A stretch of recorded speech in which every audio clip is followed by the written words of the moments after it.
யாழில் அதிநவீன கரணி வகுப்பறைகள் மற்றும் தேர்ச்சி பெற்ற விரிவுரையாளர்கள் அடங்கிய ஸ்லிட் நொதான் யூனிகள் உங்கள் எதிர்காலத்தை ஆரம்பித்திருங்கள்.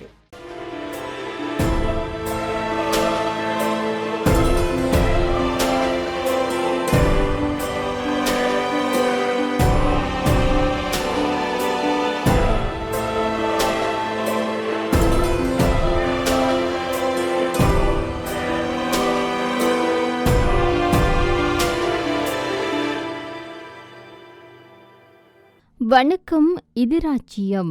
அமெரிக்க துணை அதிபர் கமலா ஹாரிஸ் வரவிருக்கும் அதிபர் தேர்தலில் ஜனநாயக கட்சியின் அதிபர் வேட்பாளராக களமிறங்குவதற்கான பாதை தெளிவாகிவிட்டது.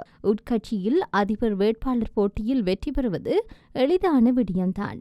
ஆனால் நவம்பரில் நடைபெறவுள்ள அதிபர் தேர்தலில் குடியரசுக் கட்சியினுடைய வேட்பாளர் டொனால்ட் ட்ரம்பை தோற்கடிப்பது மிகப்பெரிய சவால். கமலா ஹாரிஸ் எதிர்கொள்ள வேண்டியது இந்த சவாலை தான். கமலா ஹாரிஸை முன்னிலைப்படுத்தி இருப்பது ஜனநாயக கட்சியினருக்கு புதிய பலத்தை கொண்டு வரும் என்ற போதிலும் இது அதிபர் பைடனின் பலவீனங்களை அம்பலப்படுத்தியுள்ளன. சமீபத்திய கருத்து கணிப்பின்படி கமலா ஹாரிஸ் முன்னாள் அதிபர் ட்ரம்பை விட சற்று பின்தங்கியிருக்கின்றார். பைடன் தேர்தலில் இருந்து விலகுவதாக சொன்ன வரலாற்று அறிவிப்புக்கு முன் கருத்து கணிப்புகளில் எந்த நிலையில் இருந்தாரோ ஏறக்குறைய அதே நிலையில்தான் தற்போது கமலா ஹாரிஸ் இருக்கின்றார்.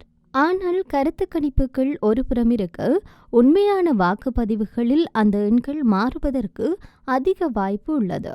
ஜனநாயக கட்சியினர் கடந்த 3 வாரங்களாக அதிபர் பைடனின் திறனை எண்ணி கையை பிசைந்தபடி ஒருவித பயத்தில் இருக்கின்றனர். அதிபர் பைடனின் உடற்தகுதி மற்றும் அவர் பிரச்சாரத்தை மேற்கொள்ளும் திறன் ஆகியவற்றின் மீது கடுமையான விமர்சனங்கள் இருந்தது. தற்போது கமலா ஹாரிஸ் அதிபர் வேட்பாளராக முன்னிலைப்படுத்தப்படுவது ஜனநாயக கட்சியினருக்கு ஒரு ஆசுவாசத்தை அளித்திருக்கின்றது. ஜனநாயக கட்சியில் மிகவும் செல்வாக்குமிக்க தலைவரான முன்னாள் சபாநாயகர் நான்சி பெலோசி உட்பட அதிபர் வேட்பாளருக்கான போட்டியில் இருந்த பலரும் தற்போது கமலா ஹாரிஸுக்கு ஆதரவு அளித்திருக்கின்றனர். இரு கட்சியினருக்கும் இடையே கடும் போட்டி நிலவும் முக்கிய மாகாணங்களில் உள்ள நடுநிலை வாக்காளர்களை ஈர்ப்பதும் ட்ரம்ப் மீது அதிருப்தியில் இருப்பவர்களை ஈர்ப்பதும் தான் கமலா ஹாரிஸ் முன்பிருக்கும் முதன்மை சவாலாகும். மேலும் கடந்த சில வாரங்களாக விரக்தியில் இருந்த ஜனநாயக கட்சியை உற்சாகப்படுத்துவதும் இதில் அடங்கும். கமலா ஹாரிஸ் அதிபர் வேட்பாளராகும் வாய்ப்பு ஜனநாயக கட்சியினரின் உற்சாகத்தை அதிகரித்துள்ளது. இந்த புத்துணர்வு டாலர் மழையையும் பொழிய வைத்துள்ளது. கமலா ஹாரிஸ் பரப்புரை அதிகாரிகளினுடைய கூற்றுப்படி பைடனின் விலகல் அறிவிப்புக்கு பிறகு 24 மணி நேரத்தில் $80 மில்லியன் அதிகமான புதிய நன்கொடைகள் திரட்டப்பட்டுள்ளது. இந்த தேர்தலில் எந்தவொரு வேட்பாளருக்கும் ஒரே நாளில் இவ்வளவு பெரிய நன்கொடை கிடைத்ததில்லை. பைடன் ஹாரிஸ் நிதி திரட்டும் கஜானாவில் ஏற்கனவே உள்ள $100 மில்லியன் கமலா ஹாரிஸுக்கு வரும். தற்போது கிடைத்துள்ள இந்த மிகப்பெரிய நன்கொடையுடன் வரவிருக்கும் பிரச்சாரத்திற்கு உறுதியான நிதி அடித்தளம் கமலா ஹாரிஸுக்கு கிடைத்திருக்கின்றது. குடியரசுக் கட்சியினர் தங்கள் எதிர்க்கட்சிக்கு எதிராக செலுத்திய முக்கிய தாக்குதல்களில் ஒன்று அதிபர் பைடனின் வயது. தற்போது கமலா ஹாரிஸ் வேட்பாளராக களமிறங்கினால் குடியரசுக் கட்சியின் இந்த விமர்சனங்களும் செயலிழந்து போகும். பல மாதங்களாக ட்ரம்ப் பிரச்சாரத்தில் பைடனை பலவீனமானவர் என்றும் எளிதில் குழப்பம் அடைபவர் என்றும் விமர்சிக்கப்பட்டது. 4 வாரங்களுக்கு முன்பு நடந்த அதிபர் தேர்தலின் விவாத நிகழ்ச்சியில் பைடனுக்கு ஏற்பட்ட கசப்பான அனுபவத்தால் அவர் மீதான விமர்சனங்கள் அதிகரித்தது. துணை அதிபர் கமலா ஹாரிஸுக்கு வயது 59. மிகவும் ஆற்றல் மிக்க பேச்சாளர். அவருடைய கட்சிக்கு மிகப்பெரிய பலமாக இருப்பவர். எனவே வயதையும் பிரச்சார ஆற்றலையும் வைத்து இனி ஜனநாயக கட்சியை விமர்சிக்க முடியாது. இன்னும் சொல்ல போனால் 78 வயதான ட்ரம்பின் வயதை தற்போது அவருக்கு எதிரான பிரச்சார ஆயுதமாக கமலா ஹாரிஸால் மாற்ற முடியும். ஏனெனில் கமலா ஹாரிஸுடன் ஒப்பிடும் போது ட்ரம்ப் மிகவும் வயதான நபர். கமலா ஹாரிஸ் கருப்பின வாக்காளர்களை தன்வசம் ஈர்க்க முடியும்.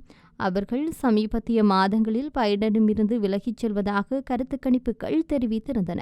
2008 மற்றும் 2012 ஆண்டு பராக் ஒபாமாவின் வெற்றிக்கு உதவியது சிறுபான்மையினர் மற்றும் இளம் வாக்காளர்களின் ஆதரவு கூட்டணிதான். கமலா ஹாரிஸும் அந்த வாக்காளர்களை ஒன்றிணைத்தால் இந்த ஆண்டு தேர்தலை தீர்மானிக்கும் போட்டி மிகுந்த சில மாகாணங்களில் அவருக்கு ஆதரவு அதிகரிக்கும். ஒரு வழக்கறிஞராக கமலாவின் அனுபவம் அவருடைய நற்பெயரை அதிகரிக்க உதவும். 2019 கமலா ஹாரிஸ் ஜனநாயக கட்சியின் ஜனாதிபதி வேட்பாளருக்கான முயற்சியில் தோல்வியடைந்த போது சட்ட அமலாக்க அதிகாரி என்று இடதுசாரிகள் அவரை கேலி செய்தனர். அவரது சட்ட அமலாக்க பின்னணி முன்னர் பாதகமாக இருந்தாலும் இப்பொழுது அது ட்ரம்பிற்கு எதிராக அவருக்கு சாதகமாக செயல்படக்கூடும். கூடுதலாக கருக்கலைப்பு உரிமை தொடர்பான விவகாரத்தில் நிர்வாகத்தின் முக்கிய புள்ளியாக கமலா ஹாரிஸ் இருந்துள்ளார். இது ஜனநாயக கட்சியின் அடித்தளத்தை ஊக்குவிக்க மிகவும் பயனுள்ளதாக இருக்கும். காரணம், கருக்கலைப்பு உரிமை விவகாரம் முக்கியத்துவம் வாய்ந்ததாக பார்க்கப்படுகின்றது. இதற்கு நேர்மாறான பைடன் சில சமயங்களில் இந்த பிரச்சினையில் தயக்கத்துடன் வாதிட்டார். கமலா ஹாரிஸிடம் அனைத்து சாதகங்கள் இருந்த போதிலும் சில ஜனநாயக கட்சியினர் பைடனை ராஜினாமா செய்யும்படி அழுத்தம் கொடுக்க முதலில் தயங்கினர். இதற்கு முக்கிய காரணம், பைடன் விலகிவிட்டால் கமலா ஹாரிஸ் தான் அதிபர் வேட்பாளர் தேர்வாக இருப்பார் என்பது அவர்களுக்கு நன்கு தெரியும். கமலா ஹாரிஸ் மீது சில எதிர்மறை கருத்துக்கள் வைக்கப்படுகின்றது. கருக்கலைப்பு உரிமை விடயத்தில் ஜனநாயக கட்சியினர் மத்தியில் உற்சாகத்தை உருவாக்கிய போதிலும் துணை அதிபராக இருக்கும் கமலா ஹாரிஸுக்கு கிடைத்த ஆதரவு கலவையானது. அமெரிக்க மெக்சிகோ எல்லை வழியாக நாட்டிற்குள் புலம்பெயர்ந்தோர் வரும் பிரச்சினையை நிவர்த்தி செய்யும் பணி அவரிடம் ஒப்படைக்கப்பட்டது. NBS நியூஸ் தொகுப்பாளரான லெஸ்டர் ஹோல்டுடன் ஜூன் மாதம் 2021 நேர்காணலில் புலம்பெயர்ந்தோர் பிரச்சினை பற்றி பல தவறான கருத்துக்களை பேசியது அவருடைய நிலைமையை பாதித்து பழமைவாதிகளின் தாக்குதலுக்கு இடம் கொடுத்தது. குடியரசுக் கட்சியினர் ஏற்கனவே அவரை அதிபரின் எல்லை பேரரசி என்று விமர்சித்து வருகின்றனர். பொது கருத்து கணிப்புகள் பைடன் நிர்வாகத்தின் செல்வாக்கற்ற குடியேற்ற கொள்கைகளின் முகமாக கமலாவை மாற்ற முயற்சிக்கின்றன. ட்ரம்ப் பிரச்சாரம் கமலா ஹாரிஸின் வழக்கறிஞரின் பின்னணியை அவருக்கு எதிராக மாற்ற முயற்சிக்கும். அவருடைய முந்தைய ஃபரோல் மற்றும் வழக்கு தொடர்பான முடிவுகளை விமர்சிக்க வாய்ப்புகள் அதிகம். மேலும் ட்ரம்ப் ஆட்சியில் குற்றவியல் நீதி சீர்திருத்தத்தை அமல்படுத்திய சாதனையை குறிப்பிட்டும் கமலா ஹாரிஸை தாக்க வாய்ப்புள்ளது. கமலா ஹாரிஸினுடைய மற்றொரு பலவீனம் ஒரு வேட்பாளராக அவருடைய சீரற்ற வரலாறு. 2020 ஜனநாயக கட்சியின் அதிபர் வேட்பாளராக தேசிய பதவியை வெல்வதற்காக அவருடைய முயற்சி தோல்வியடைந்தது. அவர் ஆரம்பத்தில் கவனம் பெற்றிருந்தாலும் தொடர்ச்சியான மோசமான நேர்காணல்கள், தெளிவற்ற கருத்துக்கள் மற்றும் திட்டமிடாத பிரச்சாரங்கள் ஆகியவை வேட்பாளர் போட்டியிலிருந்து அவரை விலகச் செய்தன. பைடனுடன் ஒப்பிடுகையில் இதற்கு முன்பு அதிபராக இருந்ததில்லை என்பது கமலா ஹாரிஸுக்கு மிகப்பெரிய சவாலாக இருக்கலாம்.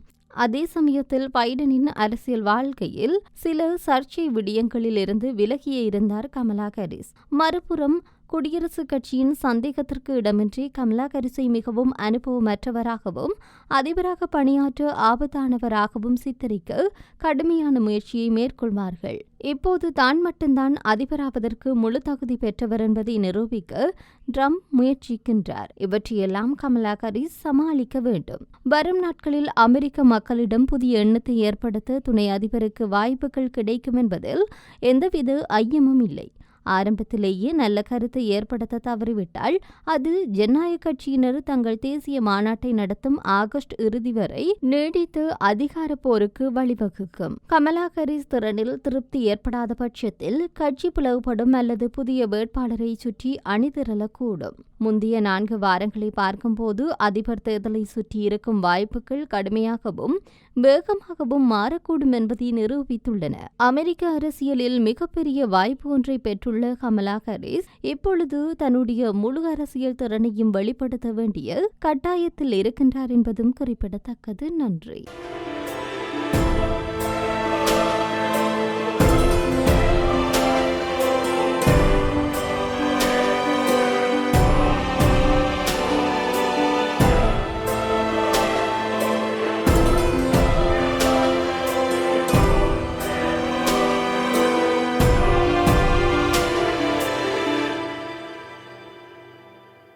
யாழில் அதிநவீன கரணி வகுப்பறைகள் மற்றும் தேர்ச்சி பெற்ற விரிவுரையாளர்கள் அடங்கிய ஸ்லிட் நொதான் யூனிகள் உங்கள் எதிர்காலத்தை ஆரம்பித்திருங்கள்.